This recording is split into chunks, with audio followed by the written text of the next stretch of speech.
తెలంగాణ రాష్ట్రం తెచ్చుకుంటే పాలమూరు జిల్లా మీరు ఏ ఊరో పెట్టినరు?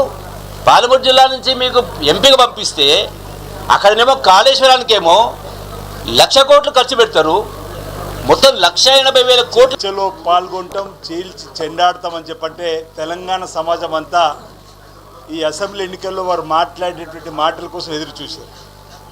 మా ముఖ్యమంత్రి గౌరవనీయులు రేవంత్ రెడ్డి గారు, మా క్యాబినెట్ యావత్తు కూడా వారు సభకు రావాలి, పాలమూరు రంగారెడ్డి పైన, కృష్ణా జలాలపైన చర్చలో, గోదావరి జలాలపై చర్చలో వాస్తవాలు, ఆ 10 సంవత్సరాలు వాస్తవాలు, ఈ 2 సంవత్సరాలు చర్చిద్దాము, పొరపాటు తప్పు జరిగిన వారిపైన తగు చర్యలు తీసుకుందామని చెప్పిన వేళ చల్లగా జారుకున్నటువంటి పరిస్థితి మనం చూసినాం. ప్రతిపక్ష నేత కేసీఆర్ గారు అసెంబ్లీకి వస్తుందంటే మేము ఆశ్చర్యపోయినారు. అంటే ప్రజలు గెలిపించింది శాసనసభ్యుడి అసెంబ్లీ కొమ్మని కాకపోతే మరెక్కడికని రావడం, సంతకం పెట్టడం, కూర్చోవడం, వెళ్ళిపోవడం, ఆ తర్వాత వారు ఫామ్ హౌస్కి వెళ్ళిపోయినట్టుగా కూడా చూసినాం.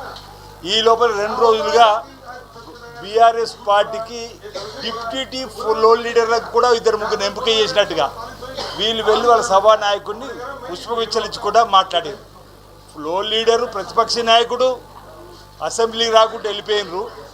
ఈ చర్చలో ఎక్కడ పాల్గొనవలసి వస్తుందని చెప్పని ఫ్లోర్ లీడర్ బీఆర్ఎస్ పార్టీ మొత్తం ఈరోజు అసెంబ్లీ నుంచి పారిపోయినట్టుగానే తెలంగాణ సమాజం భావిస్తుంది. ఎక్కడ మిమ్మల్ని అగౌరవపరిచింది సభ అంటున్నాం.